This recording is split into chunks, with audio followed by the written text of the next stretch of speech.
je crois qu'on m'a expliqué le fonctionnement du micro, là ça fonctionne. Donc on n'a pas beaucoup préparé, ça va peut-être un peu se voir. Bon, en tout cas, c'est pas très grave. On avait trouvé un point commun, une intersection entre ce que fait Juan Branco, donc Crépuscule, et puis le roman de Marion Messina. Et cette intersection concernait l'ascenseur social. Est-ce que c'est une réalité ou pas? Donc cet ascenseur social, on a tous probablement en tête le stéréotype que le système scolaire permet d'organiser la société, c'est-à-dire ceux qui fonctionnent bien à l'école vont avoir des postes de responsabilité et ceux qui ne fonctionnent pas bien n'en auront pas. Si on met en cause ce stéréotype, cette fêlure a énormément de conséquences. Si ceux qui sont en bas ne sont pas mauvais, et si on constate assez souvent que ceux qui sont en haut ne sont pas forcément très bons, on a une vision de la société extrêmement différente.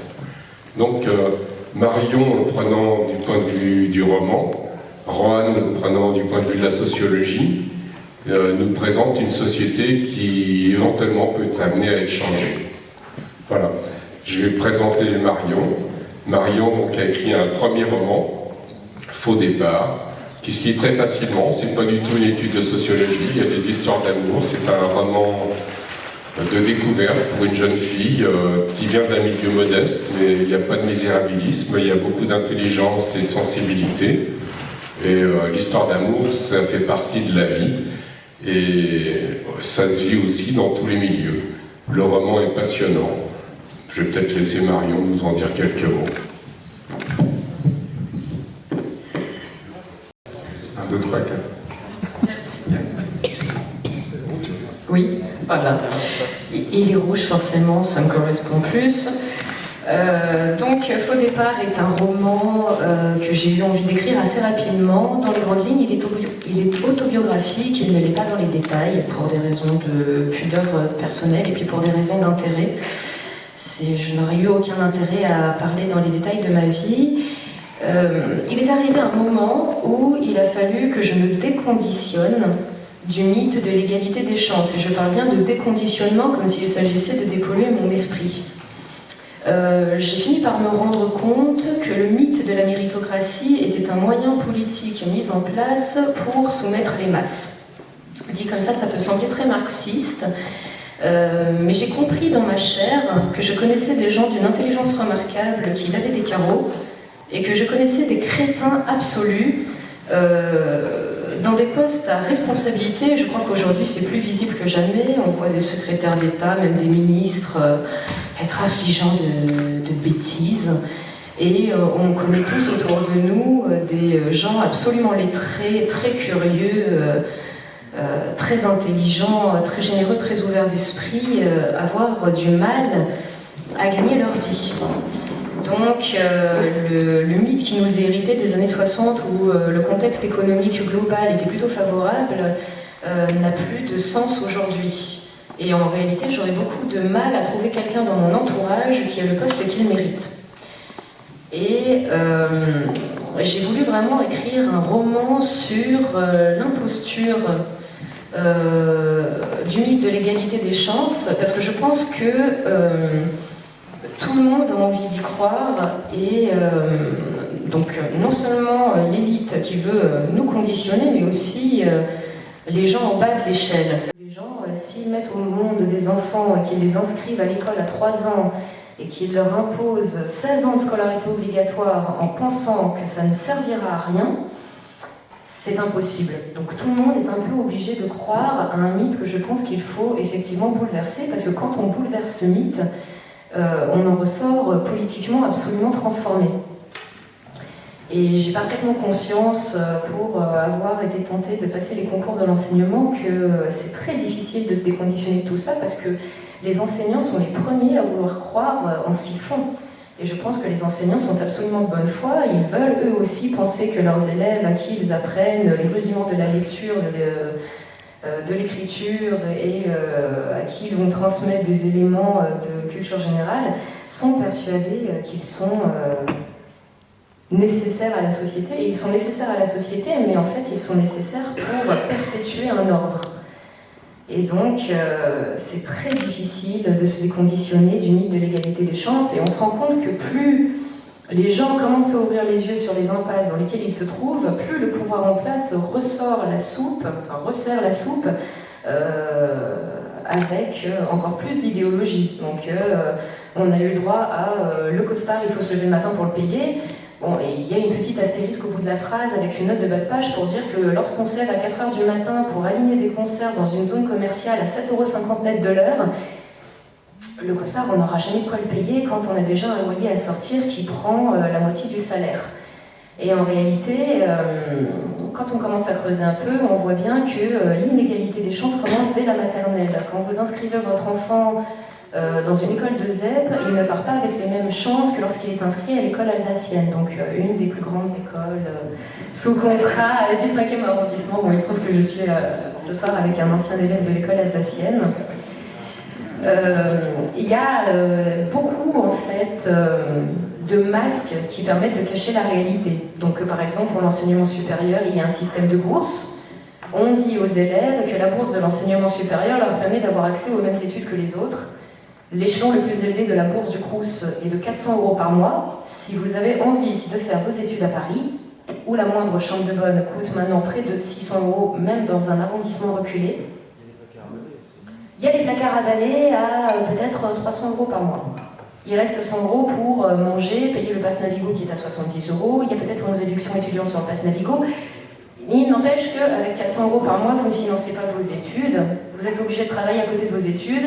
Vous partez avec beaucoup plus de boulets aux pieds que celui qui est logé chez ses parents dans le 7e arrondissement et qui n'a qu'à traverser la rue pour aller dans un amphithéâtre. Voilà. J'étais arrêté à Lyon, en fait, après avoir... J'étais dans le train qui m'a amené jusqu'à Chambéry, c'est pour ça que je pensais à Chambéry. Parce que j'avais reçu des menaces physiques, en fait, de la part de l'extrême droite, des personnes qui venaient milieu beaucoup plus à droite encore que le Front National. C'est autour d'Alain Soral, donc une figure assez particulière de l'espace intellectuel français, qui a été promu par Ardisson, où il était chroniqueur pendant des années, avant de sombrer dans des délires extrêmement virulents et violents, antisémites, où il s'associe, les dernières vidéos, il s'associe à Eichmann, enfin un dignitaire nazi, en se posant en victime d'un complot mondial. Et cette personne et quelques autres ne supportaient pas qu'il y ait quelqu'un qui, venant de l'intérieur, expliquait comment fonctionnait réellement la captation des privilèges par une petite élite parisienne, non pas à partir d'une base fantasmatique qui s'appuyait sur les systèmes de bouc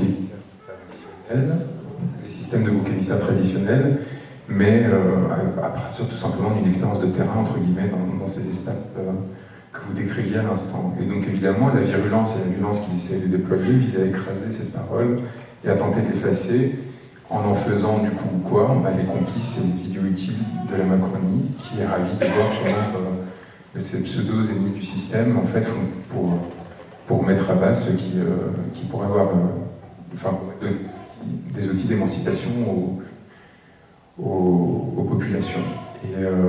Et c'est d'ailleurs d'autant plus intéressant qu'Alain Soral, et je finis là-dessus, mais j'avais envie quand même de vous donner l'information, venait d'être quelque part pardonné, c'est-à-dire qu'il avait été condamné pour la 15e fois à une peine de prison pour avoir tenu des propos racistes antisémites, et il y avait un mandat de dépôt qui avait été émis, c'est-à-dire qu'il devait aller en prison, et le procureur de la République, sur ordre du gouvernement, avait décidé de faire appel de ce mandat de dépôt et avait annoncé qu'il ne le mettrait pas en prison. Donc vous voyez un peu comment ces systèmes fonctionnent de façon en fait à distraire une partie de la population, à l'endormir, à la rendre captive d'un système de pensée qui fasse que vous êtes complètement impuissant, parce que si la cause de tous vos malheurs ce sont les juifs, bien soit vous devenez un nazi et vous les exterminez tous, soit en fait vous restez derrière votre écran en vous disant ah oui les juifs sont méchants et vous faites rien. Donc c'est la meilleure façon de désactiver politiquement des personnes que de les enfermer dans ces espaces-là. C'est exactement ce à quoi servent aujourd'hui des personnes comme Alain Soral et quelques autres. Donc je finis cette parenthèse pour vous dire que se faire menacer de mort par des personnes de cet ordre-là, je me suis dit à un moment, je savais que c'était désagréable, mais il valait peut-être mieux que je prenne la tangente. Je suis parti à Saint-Jacques-de-Compostelle. Bon. Ça me fait du bien. Et voilà, donc merci d'être venu quand même aujourd'hui pour m'écouter. Sur la question de l'éducation et des inégalités des chances, il y a d'abord évidemment les faits qui sont extrêmement violents en eux-mêmes en fait, et qui suffiraient à démontrer cette croyance méritocratique qu'on nous a inculquée depuis en gros la Troisième République, moment où l'école, à la fin du 19e, l'école devient le pilier d'instauration d'un régime de façon permanente dans le temps. Jusqu'ici, la République avait un peu émergé après la Révolution française, dans une sorte de résistance à la monarchie ou à la forme impériale, mais du coup, elle n'avait pas d'assises réelles et elle ne cherchait pas à en avoir, elle se définissait en contre. Sauf qu'à un moment, au bout d'un siècle, il faut commencer à se définir en pour et s'installer, s'inscrire dans le territoire. Et l'école va devenir le vecteur idéologique pour propager des idées républicaines, notamment d'égalité. Et donc on va faire de l'école la meilleure façon, enfin l'outil pour créer de l'adhésion de la part des populations à ce nouveau régime politique. On va l'utiliser comme vecteur idéologique. Et donc pour l'utiliser, il faut amener les gens à cette école, il faut amener à y adhérer, à y croire et à en faire un vecteur de projection et de rêve. Et donc on commence à inventer ce mythe méritocratique qui permettrait à tout un chacun, quelle que soit sa condition sociale, de s'émanciper à travers cet outil.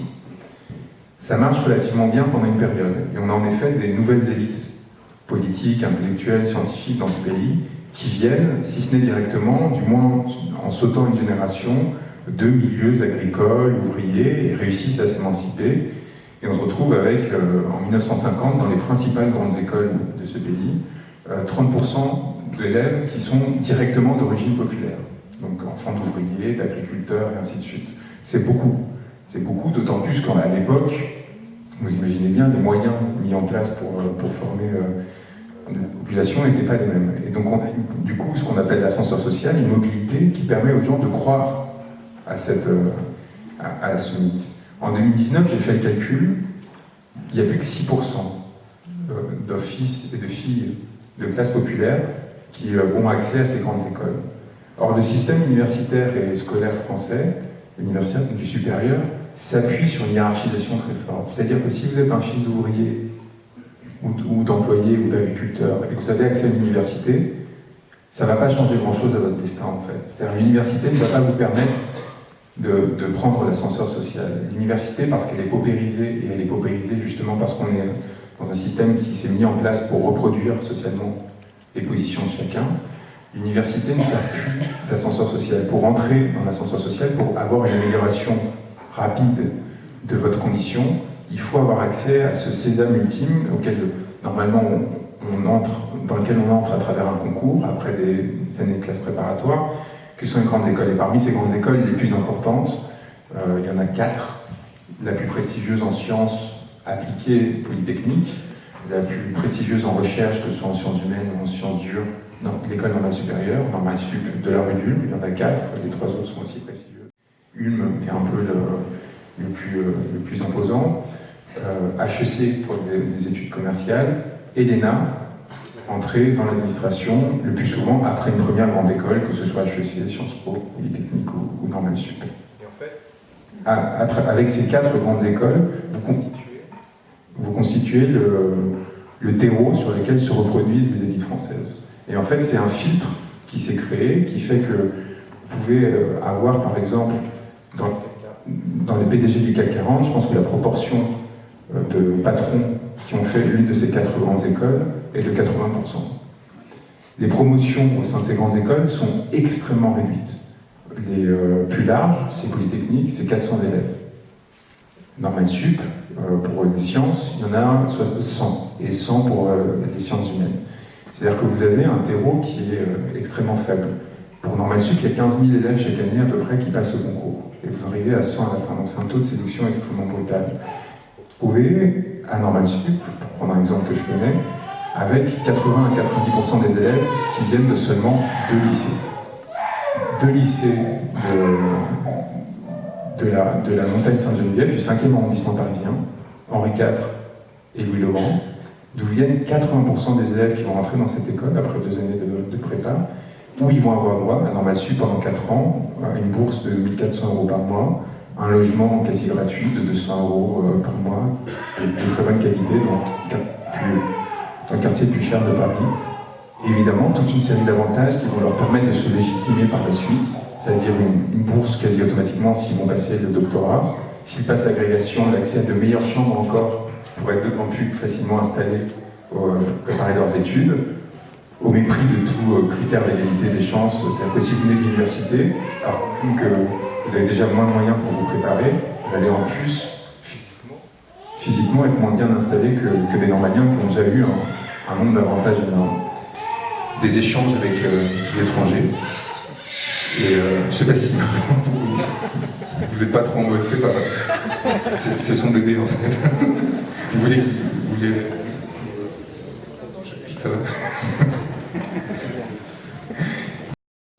Bon, on continue. Je disais à Marion tout à l'heure, c'est peut-être la première... donc son enfance, ce sera peut-être partie de la première génération qui aura accès, si on se débrouille bien, accès à un système politique un peu près sain et qui permettra de tout ce que je suis en train de vous décrire. Donc à Normal Sup, en gros, vous rentrez là-dedans et vous sortez, vous faites partie de la crème de la crème. Moi, en rentrant à Normal, j'avais accès à un certain nombre d'avantages et notamment j'ai pu partir enseigner à Yale, qui est en gros la concurrente de Harvard j'ai enseigné pendant 1 an parce qu'il y avait des accords entre les deux qui permettent aux élites françaises de se légitimer en partant dans une grande institution américaine et à l'inverse, aux élites américaines de s'encanailler pendant 1 an à Paris. Et donc tout est fait, vous voyez, pour créer des renforcements structurels et en fait les uns s'empilent sur les autres jusqu'au moment où vous allez avoir des personnes qui sont complètement en dehors du monde parce qu'ils ont accumulé des titres qui sont complètement écrasants pour quelqu'un qui n'a pas eu droit à ses privilèges, c'est-à-dire quelqu'un qui a fait ses études à l'université de Grenoble, il voit le gamin qui débarque de Yale, de Normal, etc. Il se dit mais il est incroyable parce que moi, pour rentrer à Yale, j'aurais dû être Einstein au cube, quoi. Et en fait, non. Vous, parce que vous êtes né dans un petit espace social qui vous a favorisé énormément la préparation de ces concours, en fait, après, sans grands efforts, vous allez pouvoir cumuler les titres et accroître votre différence avec des personnes qui n'ont pas eu votre chance à la naissance, alors même que en fait, la différence intellectuelle peut être nulle, négative ou positive, selon les circonstances. Ce qui se passe, c'est évidemment quand vous avez un resserrement du terreau dans lequel vous avez un recrutement pour les étudiants. Et ce resserrement, ça provoque une chose, pour commencer, c'est évidemment une médiocrisation du recrutement. Quand vous vous retrouvez qu'avec des fils d'eux qui sont en concurrence entre eux pour entrer dans ces grandes écoles, ce qui au départ était quelque chose qui était censé être accessible à tout un chacun, ce qui permettait d'avoir une base de recrutement de plusieurs centaines de milliers de personnes, c'est-à-dire l'ensemble d'une génération, 400 000 personnes chaque année. Et ben, elle se resserre aux 5 à 10 000 personnes qui sont soit les fils de notables de province, soit les enfants des beaux quartiers parisiens. Et donc évidemment, quand vous avez plus que 500 personnes en gros en concurrence pour 100 postes, alors que vous en aviez 15 000 ou 20 000 ou 30 000 ou 40 000 avant, eh bien la qualité du recrutement va s'en voir marquée quand en plus ces personnes qui sont les seules qui se sentent autorisées à préparer les concours et qui ont les capacités en termes financières, économiques aussi, de patrimoine culturel et ainsi de suite pour se présenter à ces concours qui sont faits de façon à sanctionner les connaissances qui sont celles de leur classe sociale, parce qu'évidemment c'est les bourgeois qui ont fini par accaparer un système, je dis les bourgeois, je pourrais spécifier ce que j'entends par bourgeois, mais en tout cas une classe très spécifique de sachants qui a fini par déterminer quels étaient les critères d'évaluation qui devaient être appliqués et qui font qu'évidemment ils favorisent quoi? Leurs propres enfants. Et donc vous avez un petit système en vase clos où des personnes sans expérience de vie, sans véritable talent, finissent par être en compétition entre eux pour accéder à ces espaces qui donnent d'énormes avantages. Sauf que qu'est-ce qui se passe à l'arrivée? C'est que non seulement ils ne sont pas particulièrement beaux, mais ils se croient géniaux. Parce que le système continue à leur faire croire qu'ils sont en concurrence avec les 300 000 ou 400 000 personnes de leur génération, alors qu'ils se battaient en duel qu'avec leurs camarades du 5e et 6e arrondissement. Tout ça, ça se passe autour du Jardin Luxembourg à Paris, à peu près. Je parle pour le Normal Sup. Polytechnique, c'est un peu plus... Enfin, les écoles scientifiques, ça se joue un peu plus par exemple. Mais évidemment, vous vous retrouvez avec des personnes qui ressemblent beaucoup à l'idéal type de la Macronie, si ce n'est que Macron a raté Normal et la plupart de ses camarades aussi. Et donc, on se retrouve, donc ils ne sont même pas à ce niveau-là, c'est ça que je voulais dire. Alors qu'ils en font leurs critères de jugement les plus importants.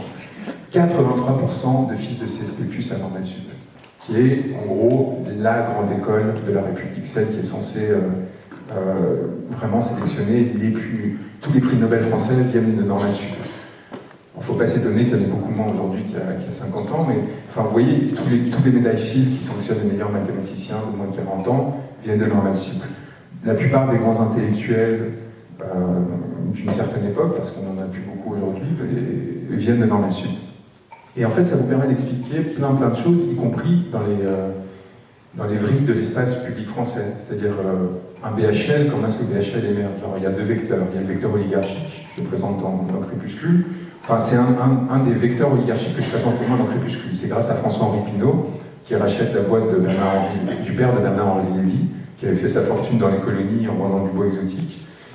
Et le père de Bernard-Henri Lévy, un peu inquiet pour sa progéniture qui n'était pas très brillante, lui dit « D'accord, je vous vends pour, je ne sais pas combien, 400 millions d'euros, je pense, mon entreprise, de pillage, en gros, des ressources africaines, en échange d'une chose, beaucoup d'argent, et vous me promettez de vous occuper de mon fils. » Et donc, BHL récupère quoi? Récupère une chronique dans Le Point que François-Henri Pinault venait de racheter par ailleurs. C'est pour ça qu'on continue à entendre parler toutes les semaines de BHL, malgré les âneries qu'il dit. Et l'autre vecteur de légitimation de ce pseudo-philosophe, c'est justement, on a un système méritocratique qui a fonctionné pendant un peu moins d'un siècle. Donc, qui a produit de Sartre à Canguilhem, en passant par Bergson et je ne sais combien de scientifiques de haut niveau, Foucault et compagnie, les plus grands penseurs de France, mais aussi peut-être du monde. Ça, ils sont tous anormaux, Pasteur, etc. À un moment, la machine se dérègle parce que ça devient une machine à reproduire socialement et non plus à sélectionner les meilleurs, quelle que soit leur condition sociale. Et sauf que, évidemment, la perception publique met un temps à s'ajuster. C'est-à-dire que nous, on reste nourris, moi je rentre à Normal, on me dit, bah voilà, tous les prix Nobel sont normaliens, t'es un prix Nobel, quoi. Enfin, ou en tout cas, tu t'en es pas loin. Ben, c'est ce qui est arrivé au pauvre BHL il y a 40 ans, qui est rentré à Normal, et qui a eu la réaction affolée, et donc qui a été considéré dans l'espace social médiatique français, qui par ailleurs s'était dégradé pour d'autres raisons, un peu oligarchique aussi, du coup composé de personnes qui ne lisaient plus, qui n'avaient pas de grande qualité intellectuelle, etc., comme le nouveau Sartre, ou le nouveau Foucault. Et comme ils étaient parce qu'ils ne lisaient pas, ils étaient incapables de faire la différence, on s'est retrouvé avec ce garnement qui a occupé l'espace médiatique depuis 30 ou 40 ans sans aucune sanction, sans qu'on arrive à l'évincer, en jouant de sa fortune, de ses origines extrêmement favorisées et de ce label qui donne à vie, en fait, une garantie de qualité. Je vais finir là-dessus, mais sur un autre point. Là, on a le capital symbolique, donc là, je vous parle de l'espace public. Mais il y a aussi l'accès au capital tout court. C'est-à-dire que quand vous rentrez à l'ENA, vous avez une rente à vie. Vous réussissez un concours à 22-23 ans et vous devenez l'équivalent d'un aristocrate. C'est-à-dire que vous sortez dans un des grands corps, à la Cour des comptes, au Conseil d'État ou à l'Inspection générale des finances, vous allez commencer par gagner 4 000 € par mois à peu près à 23 ans, vous allez finir à 2, 3, 4 fois plus, et vous n'allez plus jamais avoir à démontrer votre qualité de votre vie.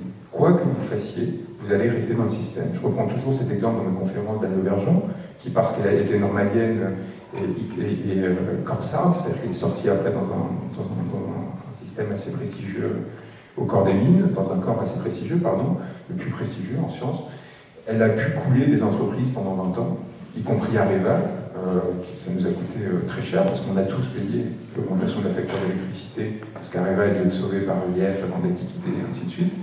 Et elle a, en fait, pendant 10 ans, massacré Areva, fait perdre à peu près 6 milliards d'euros aux Français, et aujourd'hui, elle est nommée au conseil d'administration d'Engie. Parce qu'elle a cette légitimation de quand elle avait 22 ans, et parce qu'on considère qu'une fois que vous avez accès à ça, vous avez accès au pouvoir, aux ressources, mais aussi à une forme d'invulnérabilité, d'imperméabilité au jugement extérieur. Et pourquoi est-ce que ça existe ça? Parce que tous ceux qui composent l'élite parisienne ont tenté de passer ces concours. Ou en tout cas, s'ils ne l'ont pas passé, on nourrit un complexe du fait soit de ne pas les avoir eus, soit de ne les pas avoir passés. Strauss-Kahn, avant que son affaire scabreuse n'arrive, dans ses portraits, alors qu'il était le favori aux élections présidentielles, qui était quand même patron du FMI, dans chacun de ses portraits, il avait plutôt réussi sa vie, du point de vue justement des élites, on rappelait qu'il avait raté l'ENA quand il avait 21 ans. Vous voyez, ça restait une marque comme ça, indélébile sur son parcours, quelles que soient les gloires qu'il avait pu acquérir par la suite. Et donc, quand vous avez ceux qui ont passé et réussi les concours, qui se croient les génies de la Terre et qui ne sont pas devenus prix Nobel parce qu'ils ont décidé que c'était mieux de faire autre chose, ils sont convaincus que c'est pour ça, hein. Et vous avez de l'autre côté ceux qui n'ont pas eu les concours, ne les ont pas passés, qui ont infusé une croyance que c'était une sanction de l'intelligence pure, et bien vous avez un système qui fonctionne en vase clos et qui est incapable en fait de se réformer. Et vous ajoutez à tout ça donc, le rétrécissement extrêmement violent de la base de recrutement, et bien vous retrouvez avec la catastrophe dans laquelle on se trouve aujourd'hui, c'est-à-dire un pays sans direction, avec des élites de plus en plus informes, voire tout simplement corrompues, et une crise systémique majeure où nous a plongé la Macronie.